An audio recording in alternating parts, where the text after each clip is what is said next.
अस्सलाम वालेकुम दोस्तों। पाकिस्तान क्रिकेट टीम के ओपनिंग बल्लेबाज फ़खर ज़मान के लिए एक बहुत ही बुरी खबर सामने आई है। आज की इस वीडियो में हम उसके बारे में बताएंगे कि क्या वजह है कि फ़खर ज़मान को टीम से बाहर किया जा रहा है।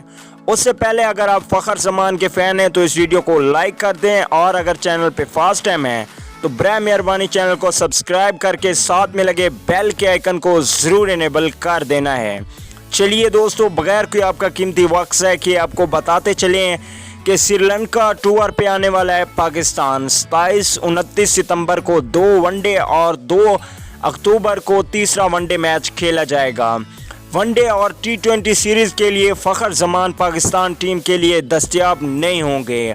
इसकी सबसे बड़ी वजह है कि इनको बुखार हो गया है, जिसकी वजह से ये अनफिट हैं और टीम से बाहर कर दिए गए हैं। अब बात ये सामने आती है कि फ़खर ज़मान की जगह पे ओपनिंग कौन करेगा, तो इस बात की तस्दीक कर दी है मिसबाह-उल हक ने कि फ़खर ज़मान की जगह पे ओपनिंग आबिद अली करेंगे। जी हाँ दोस्तों, फ़खर ज़मान की जगह पे अब आबिद अली श्रीलंका के ख़िलाफ़ इमामुल हक के साथ ओपनिंग करेंगे। तो दोस्तों, आप लोगों को एक बात बताते चलें कि मुकम्मल स्क्वाड का ऐलान 23 सितंबर को शाम 5 बजे किया जाएगा। आप लोग पूछते रहते हो कि स्क्वाड का कब ऐलान होगा, तो आपको बताते चलें कि 23 सितंबर 2019 को शाम के 5 बजे स्क्वाड का ऐलान कर दिया जाएगा।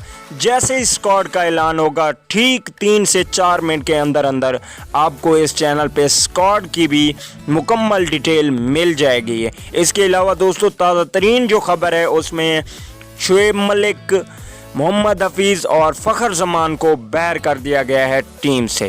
दोस्तों, वीडियो अच्छी लगे तो लाइक कर दें। अगली वीडियो तक के लिए इजाज़त दीजिए। अल्लाह निगहबान।